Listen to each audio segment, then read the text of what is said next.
राधे राधे। दर्शकों, आप देख रहे हैं ब्रज की संस्कृति, ब्रज की आवाज। आज मौजूद है बरसाने के पास कमई गांव में, जो कि गांव लगभग बरसाने से 5 किलोमीटर दूरी पर है।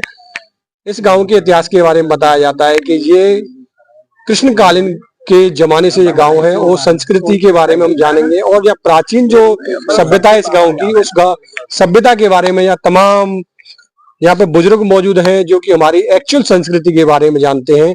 वो संस्कृति की हम खोज में निकले हुए हैं और जानेंगे प्रत्येक गांव में जाकर के, जहाँ पर भी हमारा टीम जाती है वहां हमें कोई गांव मिल जाता है प्राचीन, तो वहां पे जाकर के हम जितने भी बड़े बूढ़े होते हैं उनसे हम वार्तालाप करते हैं और गाँव के बारे में जानते हैं। पहले हमारे साथ एक बुजुर्ग मौजूद है, इनसे हम जानेंगे। इनका पहला परिचय क्या है आपका? कोई बात छोड़, परिचय सुगर सिंह, गांव कमई और मोहल्ला का नाम दादा लाई। अच्छा, दादा लाई। हाँ जी। तो यह मोहल्ला का नाम दादा लाई कैसे रखो? और साहब ये तो बुजुर्गों को पता है। अच्छा, यह गांव में बड़े अजीब और गरीब मोहल्ले के नाम है, तो कितने मोहल्ले के नाम पता हो तुम्हें? सबका ही पता है। बोलो तुम। गढ़ी, बाजार, दादा लाई, डल्लू पारा, खाड़िया, नीचल्ले, बादिया, टीलिया और पहलियो। कितनी आबादी होगी जगह में? 2500 घर। 2500 घर है जगह जी सर। करीब 10-11। तो कितनी आबादी है लगभग जगह में? आबादी 10-11 हजार। 10-11। इतिहास के बारे में पता हो या गांव के बारे में? आप इतिहास के बारे में ऐसा है जी, हमारे दाऊ बाबा की मूर्ति एक हरि कुंड के नाम से कुंड को पुकारा जाता है, उसी में उनका शेष अवतार थे, वो वहीं मिले। हमारे गांव के लोग जंगल को जाते थे, उन पर दरातों को रगड़ते थे, पहनाते थे। तो उन्होंने सपना दिया हमारे पंडित जी को। वो पंडित जी क्या नाम, पंडित जी थे वो हमारे प्रसादी पंडित जी, उनको स्वप्न में दिया। स्वप्न में देने के बाद बस्ती वालों ने उनको निकाल के मंदिर में स्थापित कराया। स्थापित कराने के बाद में फिर उनकी सेवा पूजा होती रही। ये कितना पुराने समय की बात है? ये तो करीब उपाध्यायों के जमाने की उपाध्यायों लगभग कितना समय होगा? 500-600 उपाध्यायों के जमाने। औरंगजेब के समय, औरंगजेब के समय की बात है। तो उससे पहले की है उसकी औरंगजेब के पीछे की बात है। औरंगजेब के पीछे की। हाँ, वो दाऊ जी महाराज से सप्ताह निकले कहाँ है, ये पीछे की बात है। पीछे की बात है। हाँ जी। तो कितने समय होगा? लगभग 500 साल 600 साल कितने? हाँ, 500-600 साल तो है गई। हाँ, करीब 500 साल है गई। तो जाके बाद मंदिर में बड़ा चमत्कारिक मंदिर बताया जावे, तो जा चमत्कारिक मंदिर के बारे में कछु दर्शकों ने बताओ। आप बताओ महाराज जी, बताएंगे महाराज। अच्छा, तो महाराज जी बताएंगे, तो महाराज जी बताओ। यह हमारे यहाँ इस मंदिर के बारे में बताया जाता है कि जैसा हमने प्रत्यक्ष भी अनुभव किया है और गांव के लोग भी ऐसा प्रमाणित करते हैं कि जो इसमें मन्नत मानते हैं वह सभी मन्नतें पूरी होती हैं।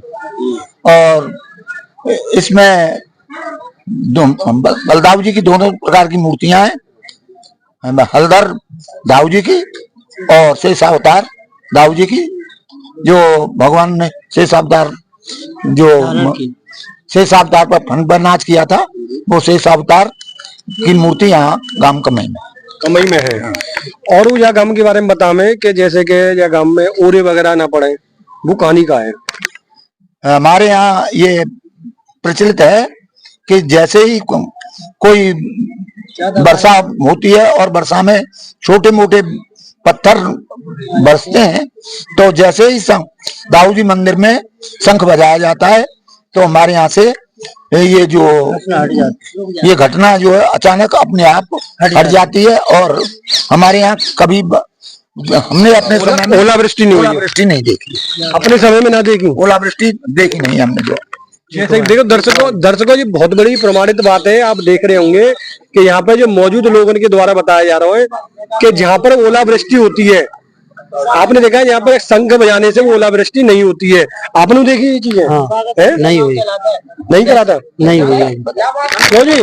शंख बजाने के बाद में नहीं यहाँ ओलावृष्टि नहीं है? ना फिर ना, आज तक ना भाई? शंख बाजे बाद में नहीं भैया, ओलावृष्टि से जो नुकसान वही हो थोड़ी बहुत शंख बजाने से पहले भले हो गई हो, लेकिन उससे बाद में ओलावृष्टि नहीं होती। मंदिर बारिश ही रुक जाती है जी, बारिश रुक जावे, बिल्कुल बारिश रुक जाती है।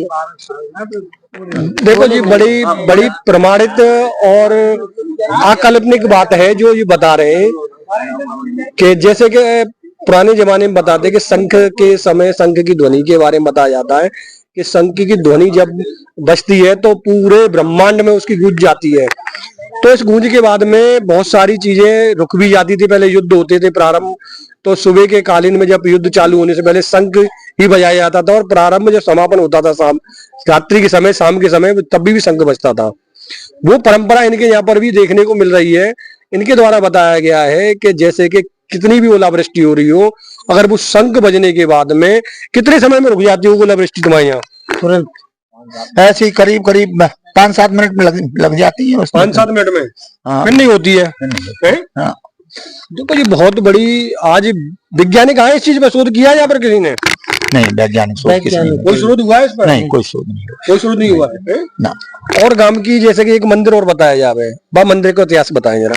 हमारे यहाँ एक विशाखा सखी का मंदिर है, जो प्राचीन काल में द्वापर से जो सखियों का वो है, वो एक समय उसका इतिहास कुछ लुप्त सा हो गया था, लेकिन अब फिर दोबारा से जब पुनः जागृति आई है और वहाँ मंदिर में दोबारा से भक्त लोगों ने दरवाजा इत्यादि जीर्णोद्धार करा रहे हैं, और अब भक्तों की संख्या वहाँ दिनों दिन बढ़ती जा रही है। सखियों में से एक सखी विशाखा इस गांव की थी, जो यहाँ विराजमान है। इसी गांव की थी वो? इसी गांव की थी, विशाखा सखी इसी गांव की थी। इसी गांव की थी, हाँ जी। देखो कृष्ण भगवान की 8 राधा रानी की राधा रानी की 8 सखी, 8 मुख्य सखी, ये भी मेन थी है ना? ललिता, विशाखा, तुंगभद्रा, और वो जो चित्रा, और वे 8 चंद्रावली नहीं, 8 चंद्रावली भी तो सखी थी। चंद्रावली अलग थी वो। मैं बताऊं आपको, विशाखा, ललिता और तुंग विद्या, रंग देवी, सुदेवी, हाँ। और चंपकलता, करहला की और आंजनोक वाली 8 सखी हैं। 8 सखी, आजनोक में भी सखी हैं? हाँ, तो ये प्राचीन गांव में चारों 8 गांव प्राचीन है ये गांव प्राचीन है जी। 8 सखियों में के जो ग्राम है, जो यहाँ पास में स्थित सभी गांवों की एक एक सखी थी। एक चिकसौली की, करैला की, आंजनोक की, दवाला की, कमाई की, राकोली की, ये सोनेरा की, ऊंचा गांव की 8 सखी थी। चंपकलता जो सखी थी वो भगवान के और दूसरी कथा में आती है, वो इन मुख्य सखियों में नहीं। चंपकलता मुख्य में महाराज नहीं, वो चंद्रावली तो चित्तचोर सखी है। चित्तचोर सखी चंद्रावली सखी नहीं है, वो चित्तचोर है। वो चित्तचोर कैसे थी? वो भगवान का चित्त चुरा के ले गई थी, तो जब जाके नहीं, फिर भगवान ने मनिहारी का वेश रखा है, उसके बाद में उस सखी का चित्त चुरा के ले गई, तब जाके उनका चित्तचोर नाम हो गया। आज भी चंद्रावली मैया को बड़ा भाव तनिया से पूजा जाता है, अर्चना की जाती है, तो उसके बारे में आपको कुछ जानकारी है? नहीं है? नहीं। एक मंदिर और है यहाँ पे तुम्हारा, भोले बाबा को बता में, तो वो कितना पुराना हो यहाँ पे? ये औरंगजेब के समय में ये मंदिर भी तोड़ा गया था। इस मंदिर की विभिन्न वो मूर्तियों को खंडित किया गया था।